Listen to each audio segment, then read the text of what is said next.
Straw Hut Media. The core of that experience, of both of those experiences, was unconditional love. Now, the DMT experience lasted 10 minutes. The ayahuasca ceremonies lasted 4 to 6 hours. On today's episode, we explore the connection between healing ourselves and the healing of the planet. Our guest, Wrenn, is an acclaimed author whose eco-memoir, Mothership, takes readers on an incredible journey of self-discovery and environmental stewardship. In Mothership, Greg shares his experiences healing from complex post-traumatic stress disorder, CPTSD, and how he found solace and recovery through a deep connection with endangered coral reefs and psychedelic therapy. His journey led him to the Amazon rainforest, where he participated in ayahuasca ceremonies, and to the pristine waters around some of the world's most beautiful and unspoiled coral reefs. Today, we'll explore Greg's incredible story and discuss the broader implications of his work. How can our relationship with nature aid in personal recovery? What role can psychedelic therapy play in treating CPTSD? And how can we, as a society, integrate these insights into a holistic approach to protecting our mental health and the environment? Greg's insights are not only a call to action for conservation, but also a powerful reminder of the interconnectedness of our personal and ecological well-being. His story is filled with humor, deep insights, and a message of hope that even though our relationship with the earth is fractured, there is room for healing. This episode touches on sensitive topics, including thoughts of suicide. If you or someone you know is struggling with suicidal thoughts, help is available. Speak with someone today by calling the 988 Suicide and Crisis Lifeline. They offer support in English and Spanish and are available 24 hours a day. Stay tuned for our inspiring and thought-provoking conversation that will challenge you to rethink the world around you and your place within it. I'm Wrenn, and this is the Pride Podcast.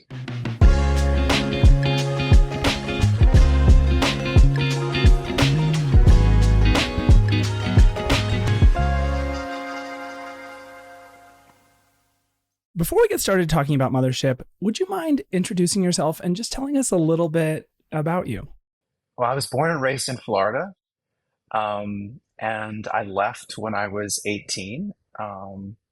And so that's my, I have sort of Florida in my bones, and I've never forgotten it. I've never forgotten the way that place makes me feel, both positively and negatively. I teach English in the Shenandoah Valley of Virginia at James Madison University. And I am a student of ayahuasca. I work with psychedelic plants. I've been doing that for about 5 years. I'm a trained poet, but I've written a memoir called Mothership, and it's about turning to coral reefs and psychedelic plants to heal from complex trauma and awaken ecological conscience. And that's me in a nutshell. Okay, so I don't want to forget this, and this is kind of, I guess I'm jumping way ahead, but I think a lot of people think of ayahuasca as a therapy for trauma, but maybe not coral reef, right? So that's a very interesting part of your book. So, okay, let's get started. Tell us about your book, Mothership. What inspired you to write it, and how did you intertwine your personal healing with environmentalism? I wrote this book because I had a profound transformation. And I'm not special in that. I should say from the get-go, I'm not special in having that transformation. And that transformation came about because of nature and because of psychedelic plants, specifically coral reefs. So when I was a young boy, I went to these coral reefs in the state of Florida, in the Florida Keys. And when I showed up, these reefs were already dying. This was the late 1980s. But no one said they were dying. They said, look how gorgeous they are and how wonderful they are. And that reminded me a lot of my family of origin, where people said what a wonderful family we were, but I knew something different. And so the sadness, the intuitive sadness that I felt in the presence of these gorgeous dying reefs in Florida, and the pain of growing up in my family of origin, the pain of my childhood, they kind of intertwined. And I came from a household that was that where there was abuse taking place and I could not escape, that leads to, in many cases for people, myself included, CPTSD, complex trauma. And so for me, as a, as a struggling 20-year-old young man, I believed, my magical thinking was that if I could dive this kind of virgin reef somewhere that wasn't dying, that was healthy, um, in all of its dragaliciousness, I could be healed. All that trauma circuitry could be pulled from my brain. And so this book is a quest to, it sort of tells the story of my quest to feel okay and to stop my suicidal, to stop walking this suicidal path that I was walking. Just to kind of paint a picture for listeners as to where you're talking about growing up. I mean, I think of like Isla Morada, Key West. It's very colorful. There's cruise ships. It's fun. And seemingly it would be like a great place to grow up in, a super happy place. And, the ocean's right there on this little strip. It doesn't sound like that is the reality of the Keys. No, well, actually, I should say I didn't grow up in the Florida Keys. I grew up basically in the capital of South Georgia, Jacksonville, Florida. And so very much in the very much in the Bible Belt. And so that's where I grew up. And so we would take these trips down there periodically to snorkel, and that's why they were so special to me. So I grew up in a hyper evangelical, very conservative environment, where I didn't call my born again crushes in high school on Wednesday night because they were at church. It was that kind of environment. Okay, so then the trips down to the Keys where you're snorkeling, that really, like you said, it was special. And that it makes me think of what you tell your students, that the ecological is personal and the personal is ecological. And I think that's a great segue into exactly what do you mean by that when you say that? What I mean is that the body is a microcosm of the earth. The gay body is a microcosm of Gaia. And so, we have fire, we have wind, we have earth, we have water. All the elements are in our body, and it is its own ecosystem, right? There are more bacteria in our body than there are actual human cells, and so we're a walking terrarium, and it's fabulous, right? To think about that. And so, but also, our experiences with nature, like our experiences of nature, our experiences of ecological harm, many times that can be traced back to things that are very individual, very local, right? And so I could look at my family of origin and I could see that, when abuse takes place, that's an extraction mindset. Take what you want and get the hell out. That same extraction mindset is adopted in our culture. Drill, baby, drill. And so it's very easy to kind of see how our personal habits of mind, our personal delusions, they very easily, once you add them up in a collective, they very, very easily add up to environmental harm. And by the same token, as we heal ourselves, as we learn more and more self-control, as we learn not to extract, but to extract so much as maybe give and repair, then if enough of us are doing that, then we can create the kind of world that we want. And so coming out of the closet, even, I think, is a political, I know it's a political act, but in some ways it's an ecological act to say business as usual, the status quo isn't me. This isn't what I want. This isn't who I am. And I want to do something a little bit different because I am different. And I think psychedelics and being in nature have really enabled me to kind of chip away, and the process continues, kind of chip away at my I guess patriarchal thinking, which is so harmful. You mentioned this mothership in the rainforest as you're in the Amazon. How did that happen? How did you come to the realization that you did want to explore ayahuasca as a means of, I mean, I think a lot of people do it for even a spiritual journey, right? You kind of hear about that a lot in documentaries, docuseries like on Netflix, but then also in healing CPTSD. What was that like, coming to that, like, I want to try this, and then also experiencing it in the Amazon rainforest? A lot of people go and then do it in a hotel, or something like that in a controlled setting. Well, I had my first psychedelic experience when I was 38 at a Radical Fairies gathering in Tennessee.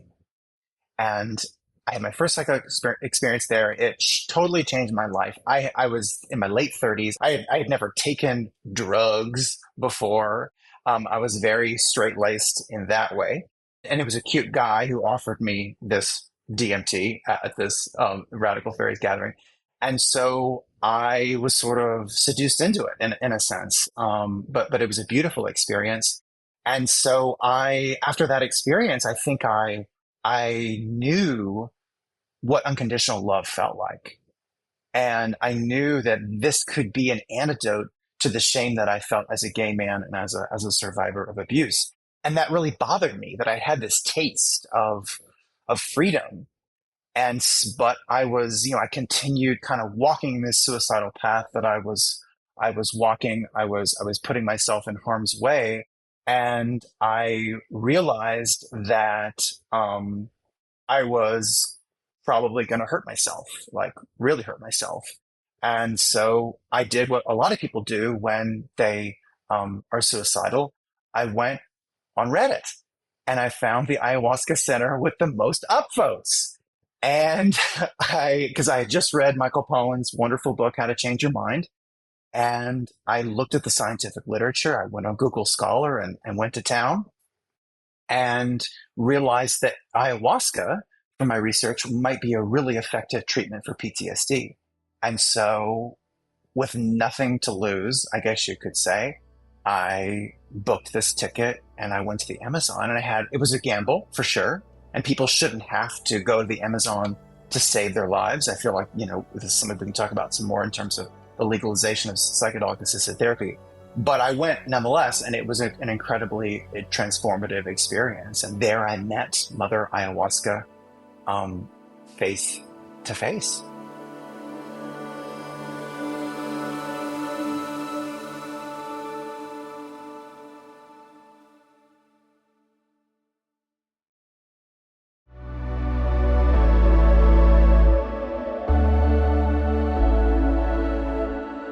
I'm curious what the difference between those two times trying psychedelics, once not in the rainforest and the other kind of in the environment that it's from.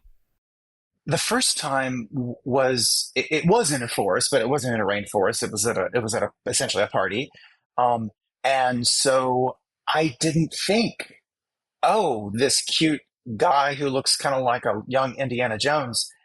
That's very appealing. Very appealing. Very appealing. He had a vest on without a shirt. It was pretty hot. But I thought, oh, this is just something beautiful I'm going to try, maybe, right? But when I came to the Amazon a couple years later to work with ayahuasca, I was there as a psychiatric. I considered myself to be a psychiatric patient. So I guess in the first instance, it was more recreational. The second instance was therapeutic, but that was sort of my intentions at the time. In both cases, the setting kind of dissolved away, and they were very physically challenging. And so I could, in the first instance, it was a beautiful experience. In the rainforest, however, I felt her. Madre Ayahuasca, I felt her cleaning my brain. I felt her defragging the hard drive. And it was scary at times, very scary, because those traumatic memories were coming up for me from childhood. And so, yes, just a very, very different set of experiences. I didn't really know what I was getting myself into, even though I had, I had a research binder next to me in the dark, in the hut, full of articles, scientific articles. I didn't really know what I was getting myself into, and it blew me out of the water. in a good way, ultimately, in a very good way. For those who don't know, and you can correct me if I'm wrong, I believe ayahuasca is a derivative of the dart frog. Is that right? Ayahuasca is it's a mixture. It's a tea. Think of it as a tea time, right? Tea So it's time. it's tea time. Although there are no crumpets on the side, I assure you. And it's gonna get crazy, intense. Yeah. It's gonna get real crazy, and you've got your puke bucket next to you. But and I have my research binder because that made me feel safer. And so ayahuasca is a tea. It's a brew that combines the bark of the ayahuasca vine, or it combines the ayahuasca vine and the leaves of a plant called chacruna, which is related to coffee, actually. And so the vine and the leaf are boiled together for a long period of time by a curandero, by a shaman, and then it kind of boils down into this thick goo, you could say, and tea goo, and bottoms up. I feel like there's a lot of growing interest and even laws that are changing when it comes to psychedelic therapy. And ayahuasca is probably something that has really pushed it to the forefront because it is the focus of a lot of like docuseries and podcasts and content that's out today. What role do you see books like Mothership playing in this cultural shift where psychedelic therapy is kind of inching its way into becoming a more mainstream thing? I think it's important for people to understand, and this is partly why I wrote the book in the first place. It's important for people to understand that psychedelics are lived into, right? They're part of a much larger life story for everybody.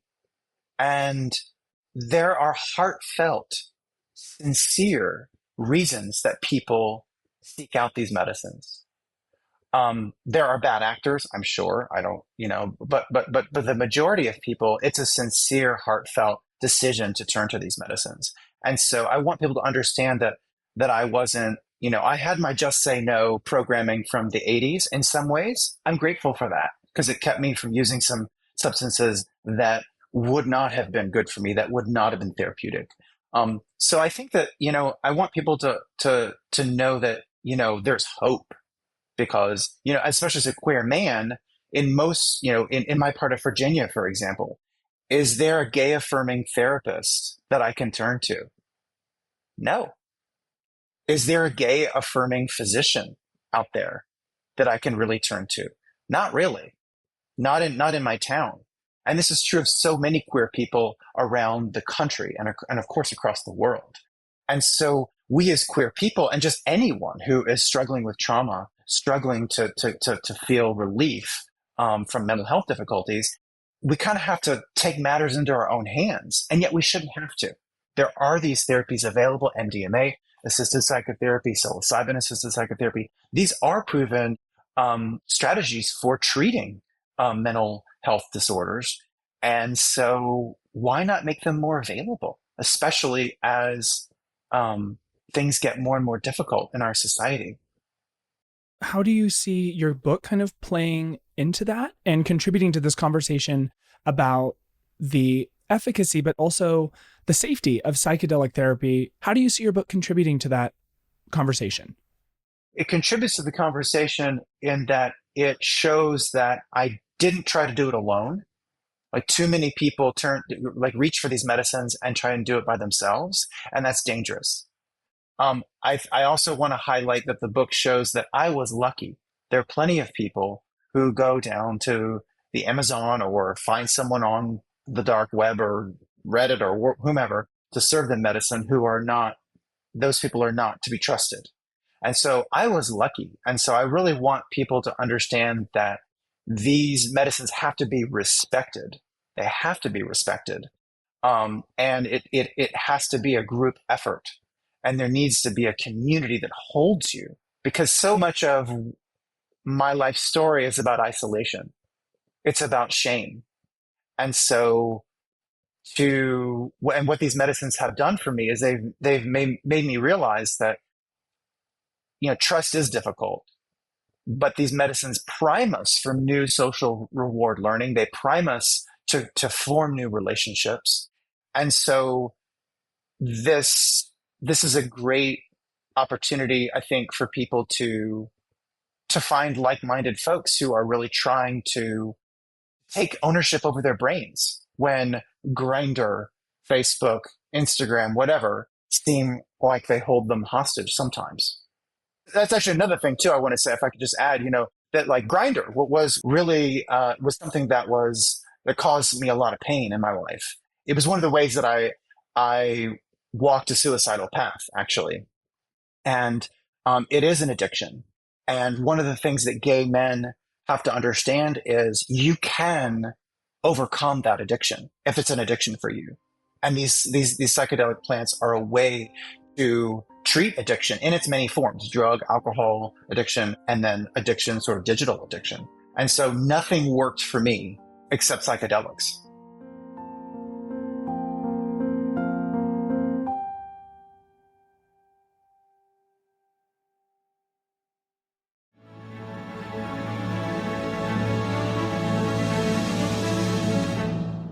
In your journey of writing Mothership, what inspired you to, this was my question early on, what inspired you to focus on coral reefs in your book as part of this healing journey? Why do you see them as so important to both your personal, but also obviously I think the environmental healing is more clear, but where did they fall in the Mothership? Where did they come into play?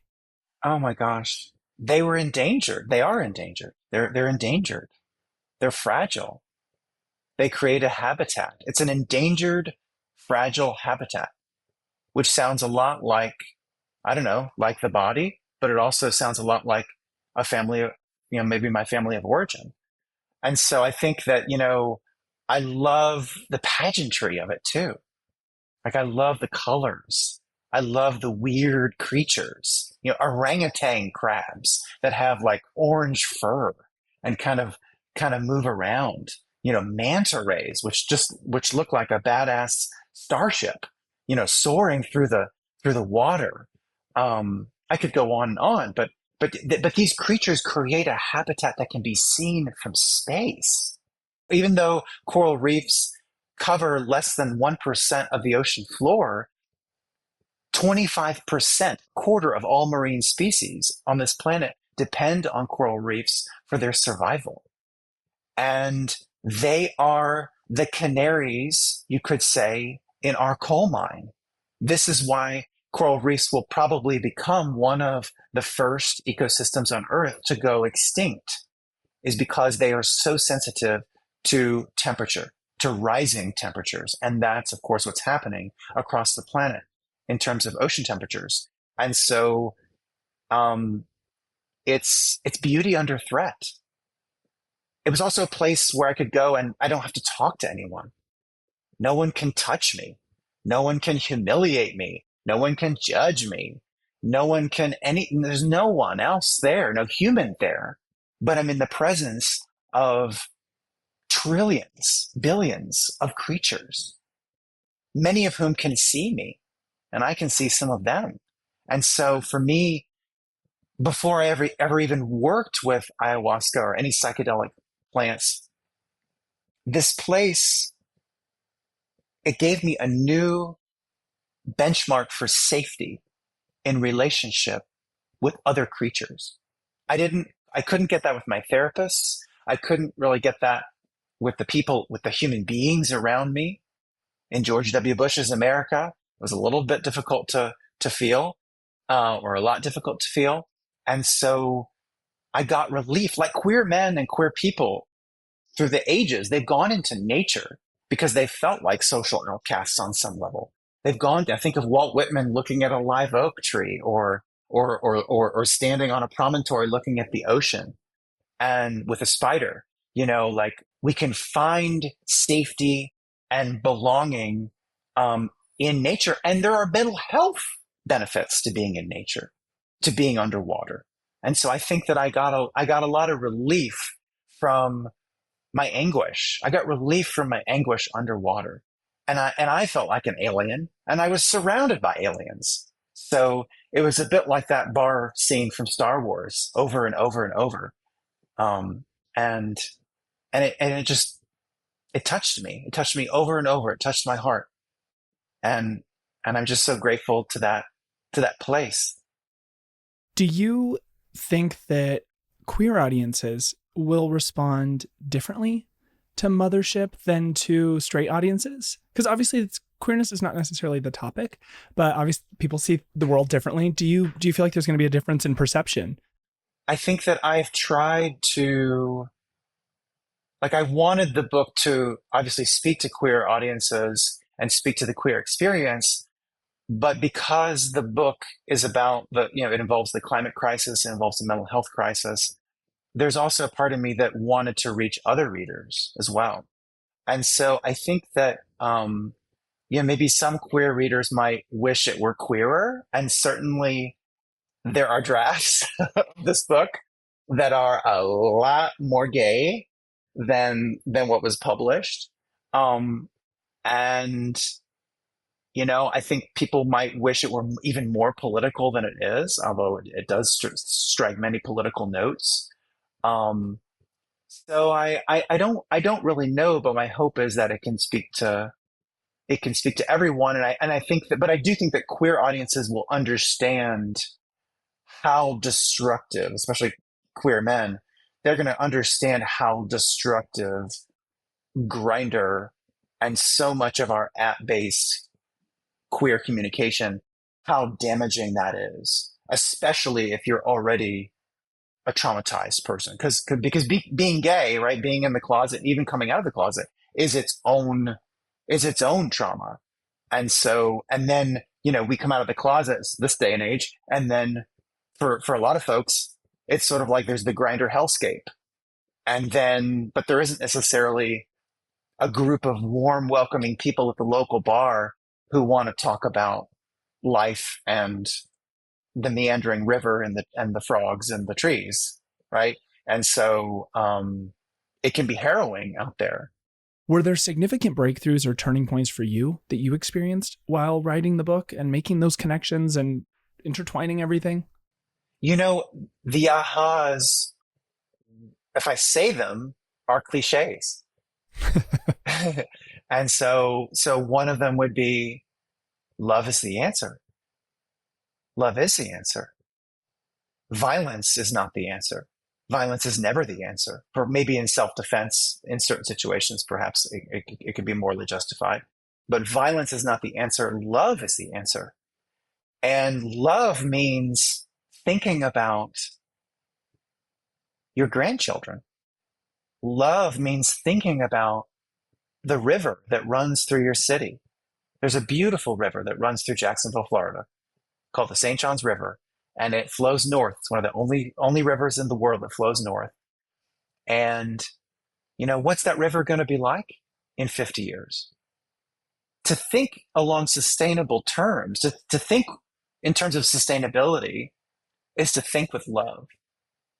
And when you start to think about the river that runs through your city, when you start to think about the salamanders, the endangered salamanders that live on only 3 peaks in Shenandoah National Park, when you think about that salamander, if you can cultivate that kind of love for something that's not human, pretty soon the person who you might want to have canceled, or even you wish them dead or wish them harm, you maybe start to think about, you start to bring them more love. And so it's all so hokey. But I think what I came to is that in writing this book is that we all are so interconnected. Life is not a set of grinder squares. Life is not a set of grinder squares. The world is not a set of 195 countries. The cosmos is infinite, almost infinite. The multiverse is certainly infinite. And it's mycelial, it's breathing, it's alive. For our listeners, I kind of have a twofold question to wrap us up. For our listeners who are interested in learning more about psychedelic therapy, where do you think they should start? Because, I mean, you talked about it being sort of dangerous. So where should they start? Right. This is nothing that should be done casually or in a cavalier way. Even though I found my center on Reddit, I had done a lot of research on Google Scholar. Um, and I had read Michael Pollan's very sober, very sensible book, How to Change Your Mind. And so I think that book by Michael Pollan is a really great place to start. I think, reading, reading as many news articles as you can about these exciting new psychedelic therapies, that could be really helpful. On my website, I have a list of resources that people can turn to. I think MAPS is a wonderful organization that's advocating for the MDMA-assisted psychotherapy. I think those are some really great places to start. But beware of these YouTube gurus. Beware, beware, beware, and really learn the science. Teach yourself brain science. What is the amygdala? A very important brain region for us, especially as gay people, queer people.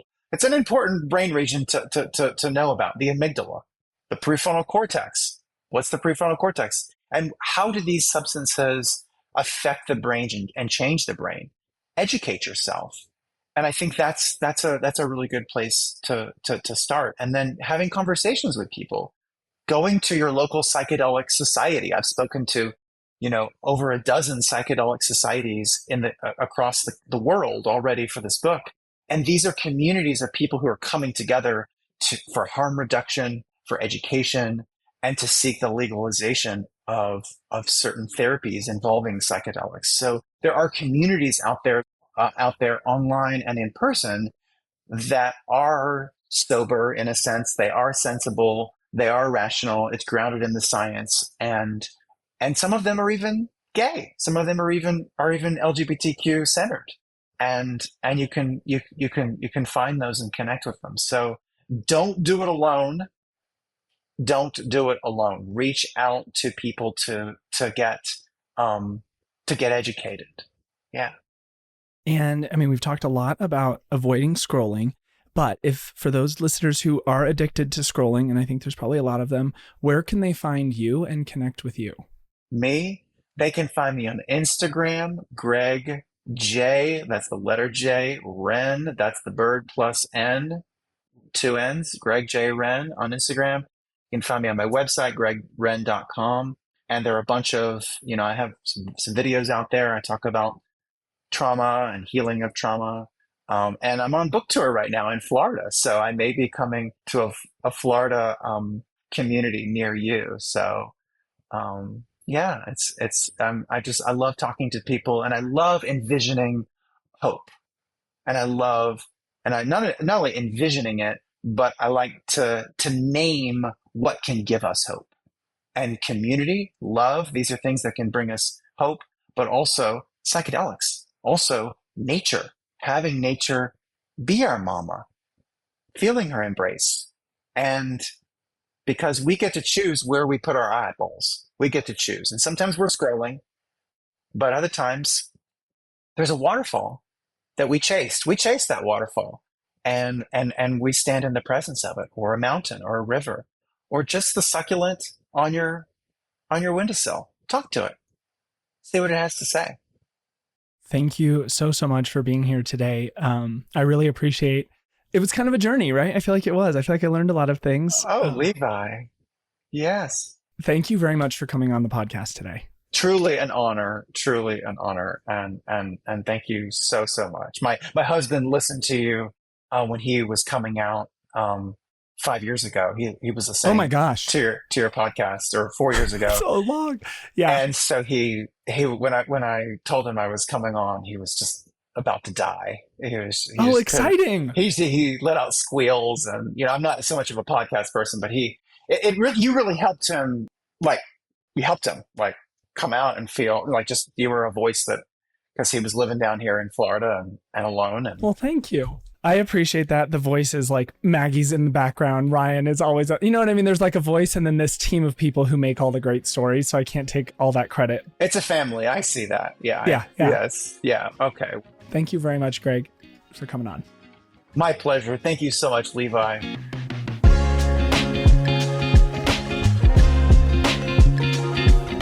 Pride is a production of Straw Hut Media. If you like the show, please leave us a rating and a review on Apple Podcasts, Spotify, or wherever you listen to podcasts.